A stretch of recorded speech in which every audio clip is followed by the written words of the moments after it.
Hello, learners. I am so happy to see you. So today we are going to learn about theme. You can see there's a big blue word on the screen, and I want you to point to that word and let's say it together. Theme. Let's say it one more time. Theme.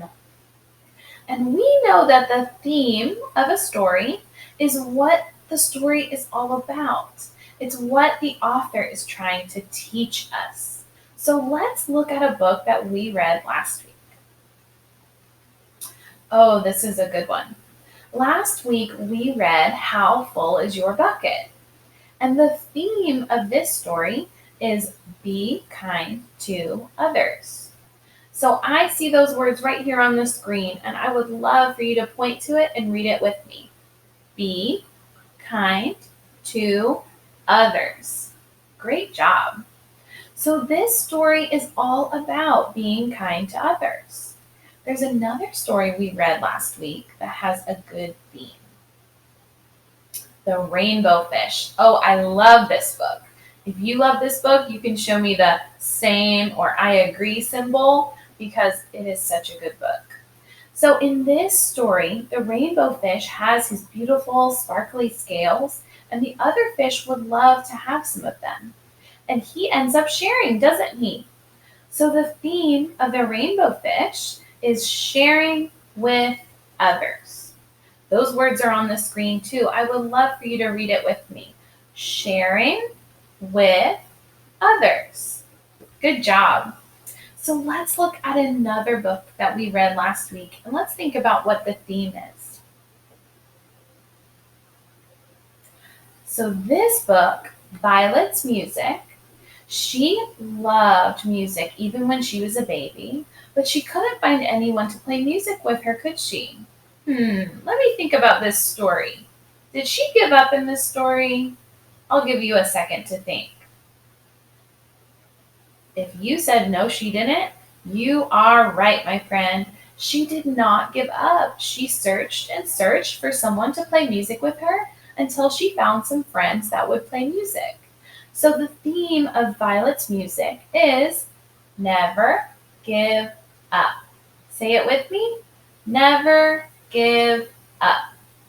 So we are going to read some more books this week, and I want you to be thinking the whole time, what is the theme of this story? What does the author, the person who wrote the book, want me to know?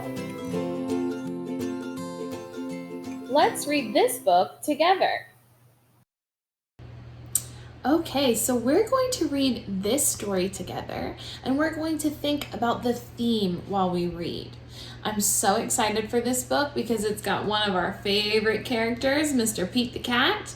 And I want to tell you before we get started that Pete the Cat makes some cupcakes in this story, and then one of his friends takes some of the cupcakes and eats them. Uh-oh, how would you feel if your friend did that to you?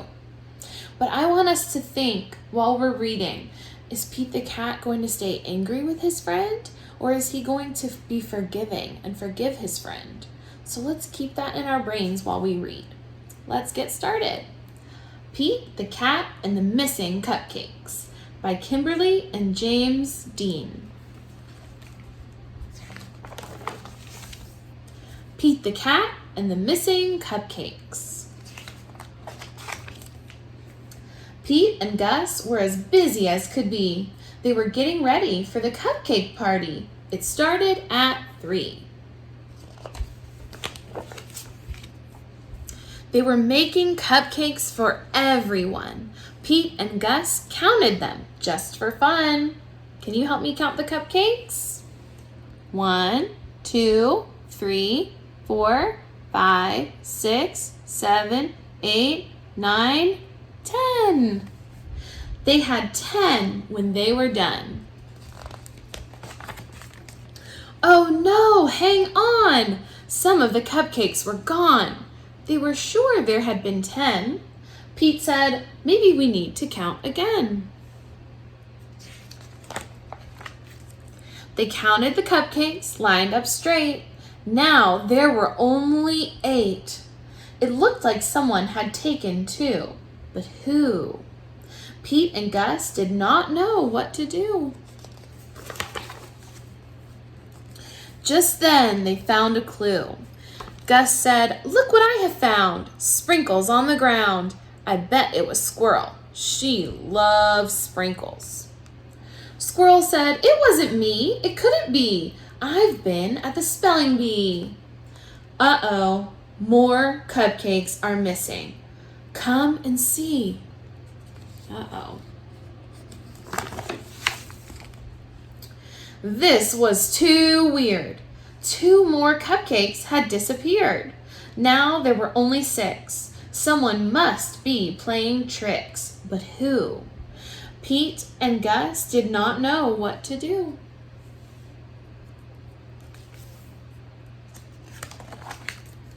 Just then, they found another clue. Look at the picture. Can you see the clue?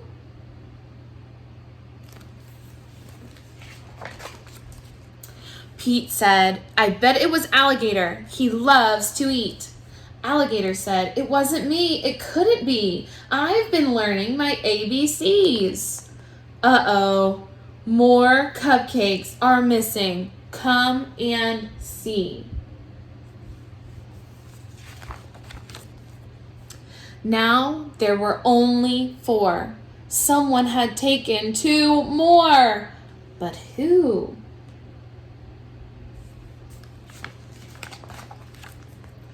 Pete and Gus did not know what to do. Just then, they found another clue.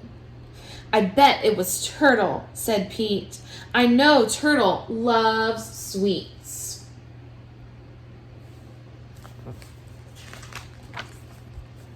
Turtle said, "It wasn't me. It couldn't be. I've been swimming in the sea." Uh-oh, more cupcakes are missing. Come and see. Oh my goodness, look at this picture. I see a clue that might tell us who's taking the cupcakes.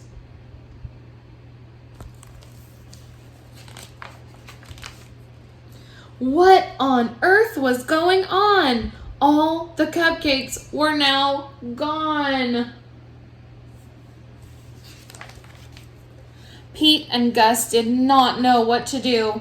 They started looking for another clue. Oh, I see another clue. They found Grumpy Toad with icing on his face. Pete and Gus have solved the case. "I am so sorry. It was me. I could not stop with just one. I ate and ate until there were none."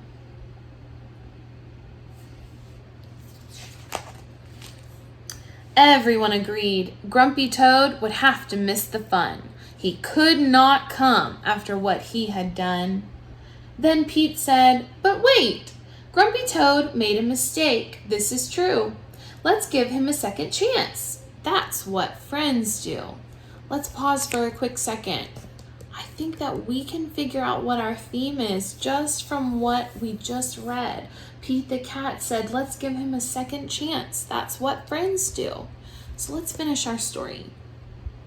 Pete told Grumpy Toad they would give him another chance. He was so excited, he did a happy dance.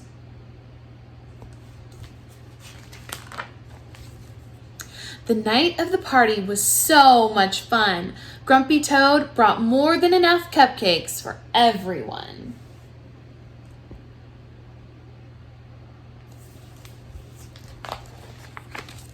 The end. So let's think about the theme of this story. Pete the cat was angry with Grumpy Toad when he ate all of his cupcakes. But did he stay angry? No, he didn't. He decided to give his friend a second chance. He forgave his friend. So I think that the theme of this story is forgiveness. When you're reading the other stories this week, I want you to do the same thing that we did with this book. I want you to pause and think, what is the author trying to teach me? What is the theme of this story? Thank you for being such a good listener, and have fun reading.